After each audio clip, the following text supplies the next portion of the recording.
सर्वांशी चर्चा करायची आहे।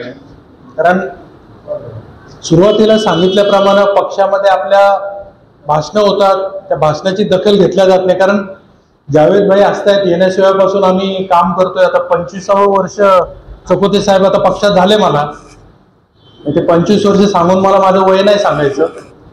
म्हणजे येण्याशिवायचा जिल्हा उपाध्यक्ष ते आता प्रदेशचा जनरल सेक्रेटरी, म्हणजे त्यात मधल्या काळामध्ये आदरणीय विलासराव देशमुख साहेबांनी मला मुंबई कृषी उत्पन्न बाजार समितीला 10 वर्ष संचालक केलं।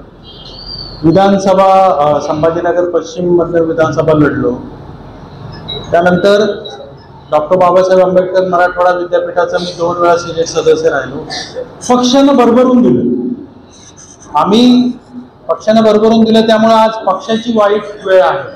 आपल्यालाही आता पक्षासाठी काम करणं गरजेचं आहे। तर काय होतं, आपण आलो भाषण ठोकले परत गेलो असं नाही होणार। जोपर्यंत तुम्ही वेळ देणार नाही आणि पदाधिकाऱ्यांशी चर्चा करणार नाही तोपर्यंत काँग्रेस बळकट आपल्याला करता येणार नाही। त्यामुळं या दोन्ही म्हणजे आपले 2 दिवस 9 आणि 10 तारीख पूर्ण या जिल्ह्याचा दौरा करून सगळ्या पदाधिकाऱ्यांचं कार्यकर्त्यांचं मत जाणून घेणार आहे व त्याचा सविस्तर अहवाल हा माननीय प्रांताध्यक्षांना देणार आहे। आणि आता ज्या मान्यवरांनी मनोगत व्यक्त केलं हे त्यांनी ज्या काही भावना मांडल्या साहजिक आहे। कारण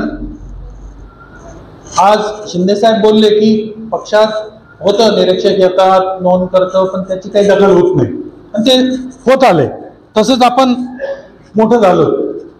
परंतु आदरणीय हर्षवर्धन सपकाळ साहेब यांची कार्यपद्धती आम्ही खूप अगोदरपासून बघतोय। म्हणजे जवळपास एक 10 वर्षापासून आम्ही त्यांच्यासोबत काम करतोय।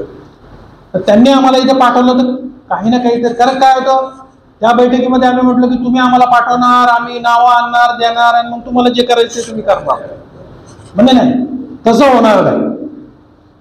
जो खरंच काम करणार, कोणावरती अन्याय होणार नाही, जो काम करतोय त्याच्या पाठीमागे ताकद द्यायला आम्ही इथं आलेलो आहोत। आणि जिथे खरंच बदल करणं गरजेचं आहे तो सुद्धा बदल आम्ही प्रांताध्यक्षांना सुचवणार आहोत। त्यामुळं बराच वेळ झालाय, मला काही मान्यवरांना आणखी एकांतात बोलायचं आहे। आपण सर्वजण या बैठकीला आलात, आता आभार प्रदर्शनी राजाभाऊ मीच मानतो, कारण आपला जुना सहकारी असल्यानं निरीक्षक वगैरे चालत असते। कारण आज पक्षाची परिस्थिती वाईट आहे। एवढ्या कमी कालावधीमध्ये आपल्याला जिल्हाध्यक्षांकडून सूचना आल्या आणि एवढ्या मोठ्या संख्येनं आपण इथे उपस्थित राहिलात त्याबद्दल मी जिल्हा काँग्रेस कमिटीच्या वतीनं आणि प्रदेश काँग्रेस कमिटीच्या वतीनं आपले आभार मानतो व मी आता खाली बसतो। ज्यांना मला भेटायचं असेल त्यांनी येऊन मला तिथे खाली भेटावं। धन्यवाद। जय हिंद, जय महाराष्ट्र।